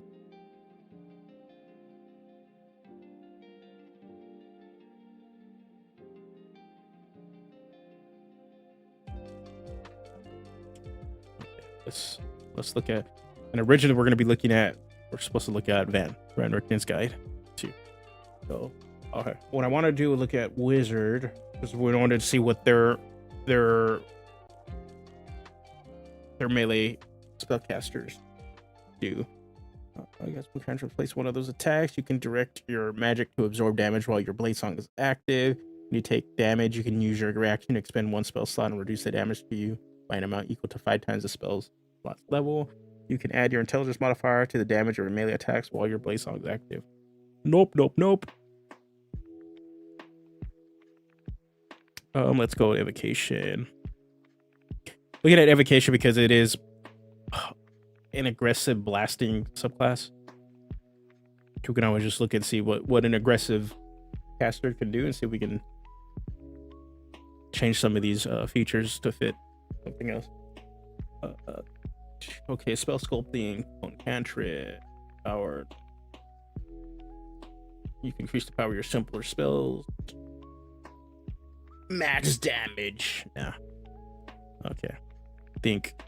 I think Wizard's a no-go. We'll look at Warlock. But I did want to see Busted Old Artificer.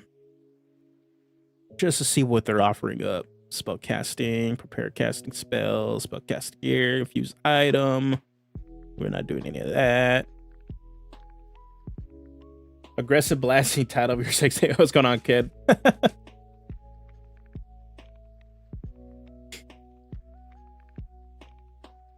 Tool expertise. Okay. Proficient flash of genius. Okay. I hate this feature. I'm gonna be honest. This is such a BS feature. Never had to use it against me.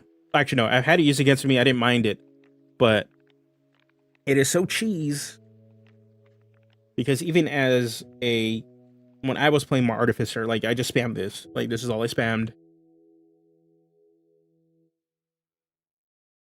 and it just is not. It's not fun. It's just not a fun feature. It's just like, okay, like it makes things too reliable.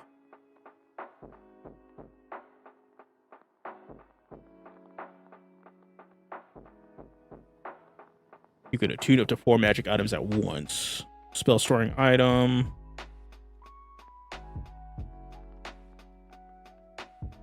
Okay.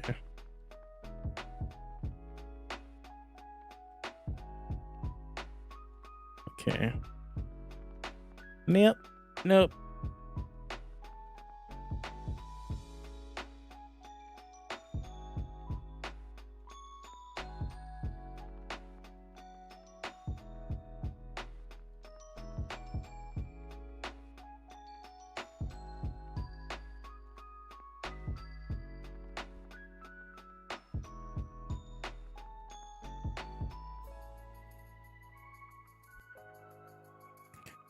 All right. I don't know.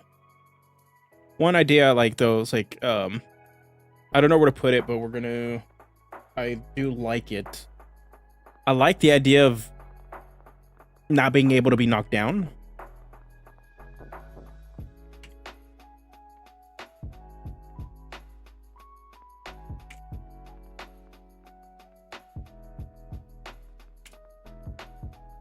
I think that's one thing I actually enjoy. I can see that fits within the fantasy behind the class. That you are this big heavily armored person and you can't really be knocked prone. All right, give me a sec. I just need to run to the restroom. I'll be right back.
All right, we are back.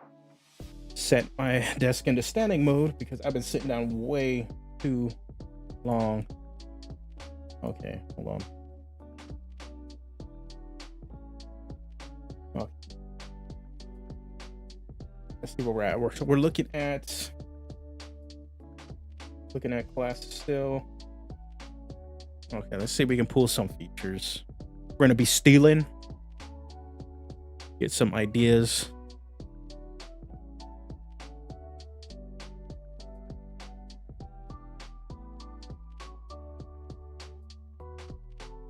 Ow.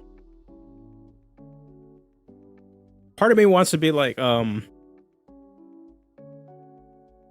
excuse me, to maybe use like hit die or something of that nature to be able to give like some enhanced defense or enhanced focus or something to that extent at some levels. I highly recommend it. If you can get a standing desk, I don't use my standing function enough, and I need to, because I sit on my ass all day at work, and then I come home and edit videos and sit on my ass there. So it's like, it's really bad on my back. I've had it, I believe it was, I don't know how long ago it was, a year or so ago, where my back went out because I've sat so much. Not a good feeling. It sucks. I was bedridden for like almost 2 weeks. Coffee is for real men, and it has to be black like my soul. I cannot do coffee at night. Coffee's that's a, hey, you didn't sleep enough, so you need to wake the hell up. That's my answer to that. That's my answer to the lack of sleep problem. That's coffee. Get me a cold brew with just vanilla syrup or vanilla flavored sweetener, and then I'm good. No milk.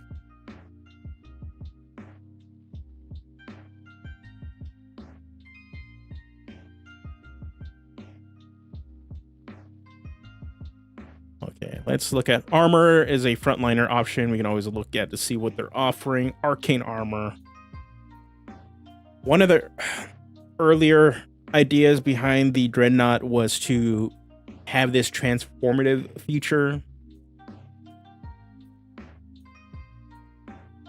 where you're using your hit die to transform into like a super monstrous form, and then through that monstrous form you needed to, that's how you generate your spell points, but that got dropped. So whenever I see arcane armor, it always kind of reminds me of that.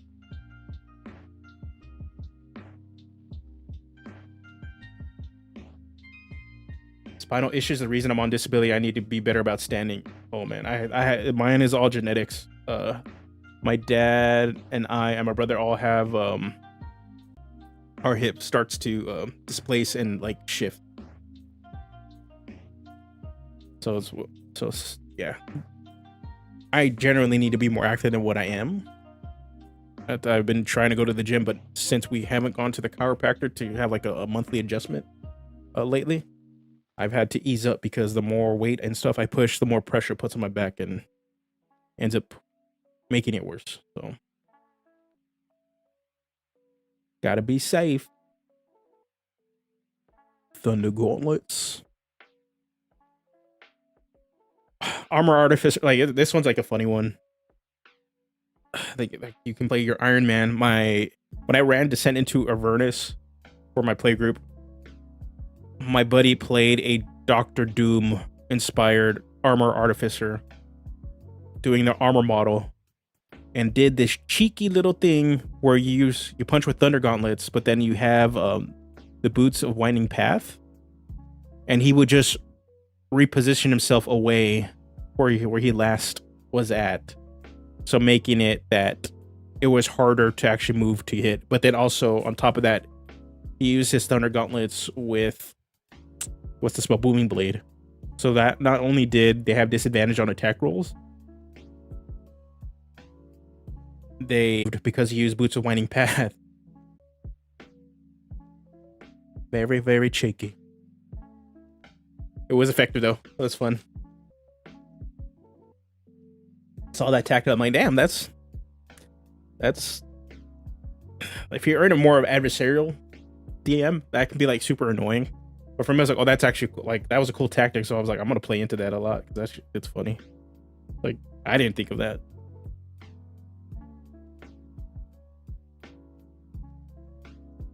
Nah, not liking Armor Artificer. Maybe the guy's Battlesmith, but I've personally played a Battlesmith Artificer. Do not care for it. Steel Defender loses viability at higher levels. It dies way too quick. And which is unfortunate because the Steel Defender is your thing as a Battlesmith Artificer. Like that is your whole subclass, and it's frustrating. Arcane Jolt's actually pretty sick though. That was a fun, like, Smitey-esque class feature. And the fact that also you can add it to your healing was pretty good. But yeah. Nope. I played one not too long ago. Warforged Armor Artificer. I just flavored it like he was tinkering with his own body. That's always fun. Was it in an Eberron game? Because I played in a Warforged also in one of my group's Eberron games. Okay, what I want to do is look at Warlock. It's not so much the class features that I'm kind of like seeing we can pull some ideas from. Warlock does share some conceptual space with the Dreadnought in a way, in terms of being able to play the edgelordy kind of character. But Warlock is definitely more on the spellcasting side of this. And they are not the heavily armored melee frontliner that we want to play with the Dreadnought. Also, the Dreadnought doesn't answer to a patron. They derive their power from place. They've stolen their power. It is stolen. They answer to nobody.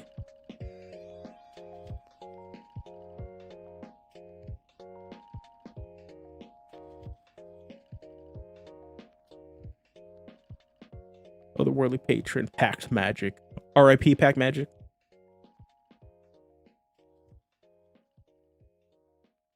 I actually got to play the new Warlock. I know people were really upset about Pact Magic going away. I will just say, after playing we play tested the 2024 rules. After playing the Warlock, I don't miss Pact Magic.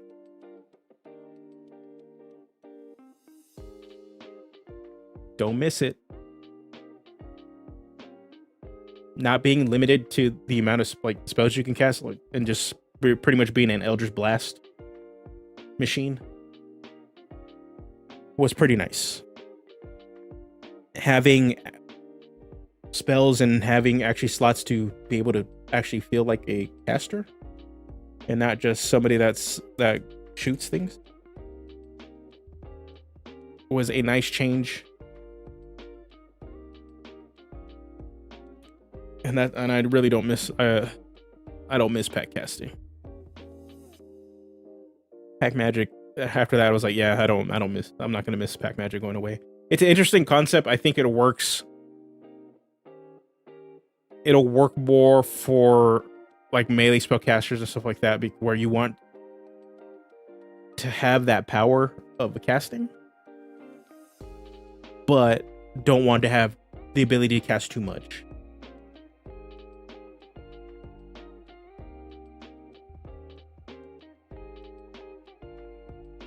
Okay. Just seeing all this stuff. Maddening Hex. Maybe we could steal some ideas from the Hex stuff for Dreadblow.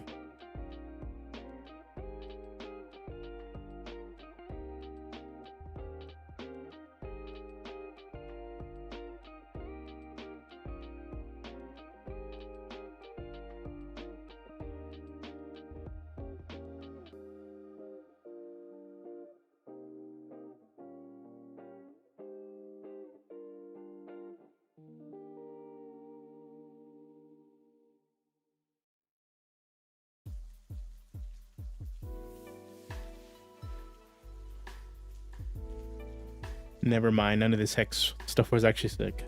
Nothing. None of it. None of it.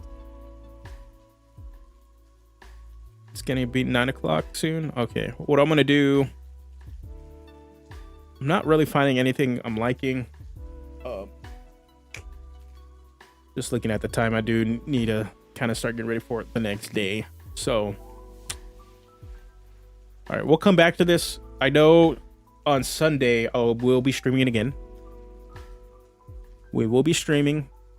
We're gonna be playing some Diablo 4. But yeah, I'm unfortunate because we didn't get too much done today. We got some stuff done, but we didn't get too much done. I need to really sit and let this stuff cook and really think about what I want to do at the higher levels. I'm also always open to suggestions. You can leave those in the description below. Not in the description, excuse me. You can leave those in the comment section here for this stream, or you can join up on the Dungeonaires Pack Discord. There is a link to the Discord in the description below. I have a section for the Dreadnought and the Luchador that you can always leave feedback, talk about your play experiences when it comes to the Dreadnought, suggestions for abilities for the class, features, subclass ideas, etc. Art. There's 2 sections on the Discord specifically for the subclasses, and we kind of hang out and just talk and are pretty chill in there. Today we went on a whole discussion about comic books because the state of comics is rough, pretty rough out there right now. So we went on a rant and talked about like which era of like comics we were enjoying at a specific points in time. So yeah, I need to let this cook. I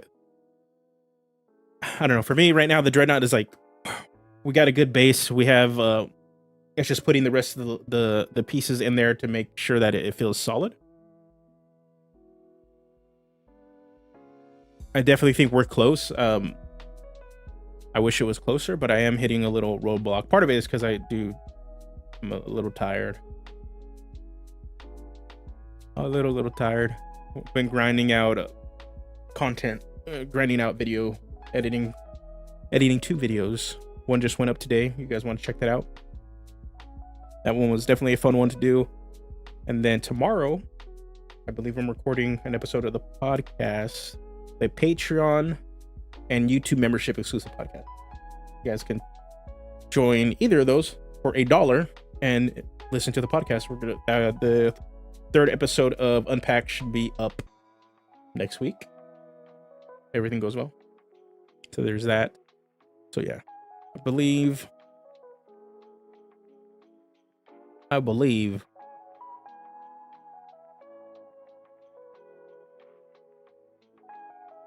Oh, here we go. Oh, that's what I want. This is what I want. I want something beefy. Okay, there we go. I want something beefy. So looking for the Dreadnought, what we're looking at right here. We got the last bit. So we're gonna take this idea here. Nope, not what I wanted. Raise it up.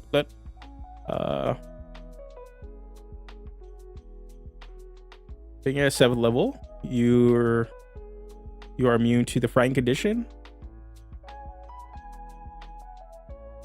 And we'll do this. We'll get rid of this knock prone crap. And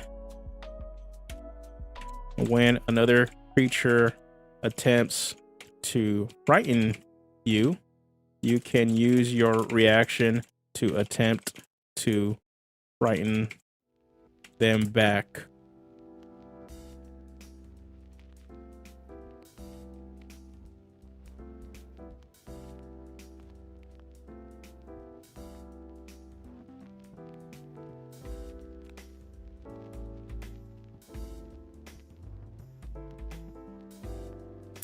And then back.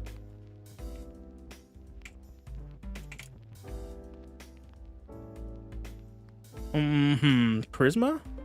What's the fear?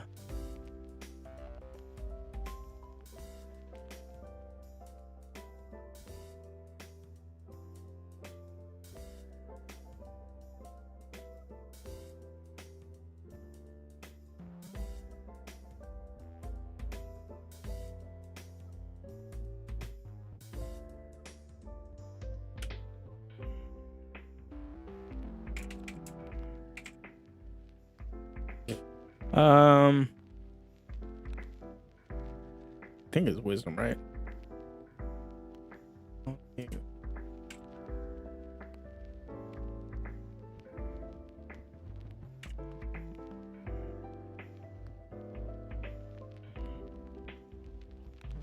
Spell save DC.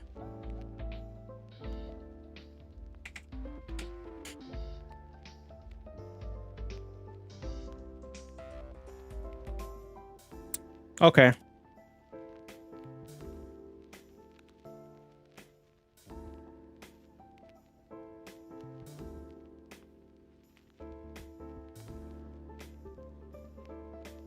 Starting at 7th level, you're immune to the frightened condition, and when another creature attempts to frighten you, you can use your reaction to attempt to curse them with dread.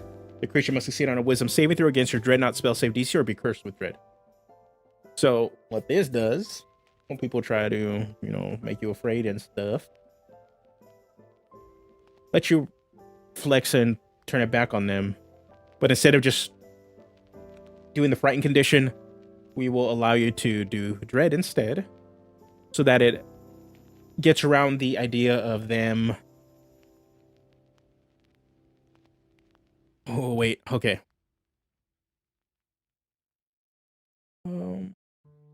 We have to think about it. Okay.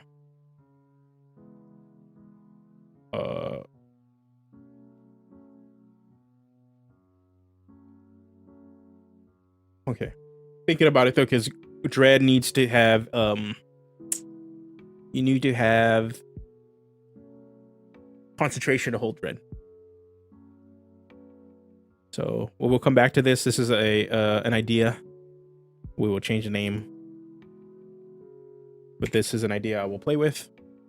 I gotta think on it. I gotta really think on it. But yeah, something I think would be cool to get around the frightened condition, since it does have a fall off. Filling somebody with dread instead still makes it active that they cannot actually they lose their movement a bit. So yeah, we'll think about this one. We'll let it marinate. But yeah, so yeah, I'm gonna wrap up tonight. Need to start getting ready for bed. Please do the poll. There's a link at the top of the chat. If you haven't seen, or you can go to the community page. It's the most recent poll. Let me know what you think about the quality of the recent D&D books. You can sit there and you can simply just vote whether you think they've improved over time, they've declined, they stayed consistent, or you just don't have an opinion. And if you want to do a little more, you can always leave a comment there. I enjoy reading your guys' comments and what you have to say. And then also, what else came out? Also, my first impressions of the Tales of the Valiant 5e system that Cobalt Press has just put up on Kickstarter. There is a video out for that you can check out. It is taking everything I said in the live stream and putting it in a nice, small, condensed 5-minute video. If you missed the live stream, you can just rewatch that, and you're pretty much all caught up on everything I had to say. So there's that. I will see you guys back again on Sunday. We will be playing Diablo. We're going to play some Diablo. We're going to take a little break from design, since we did some design tonight. So I will definitely be playing Diablo 4. I'm hoping to start regular, or at least streaming every other Friday towards the end of June. I just have a lot of stuff kind of coming up, kind of getting in the way of that. Pretty much my days off on Fridays are going to be like extra streaming days. So either that will be more design streams. Maybe I can schedule and reach out to some other content creators and have little Q&A discussions, talk about stuff that's going on. Who knows? Friday is always going to be a free day, or might just be an easy gaming day. So again, thank you guys for stopping by, hanging out, talking with me, shooting the shit. I will see you guys Sunday for some Diablo. You guys take care and have a good one.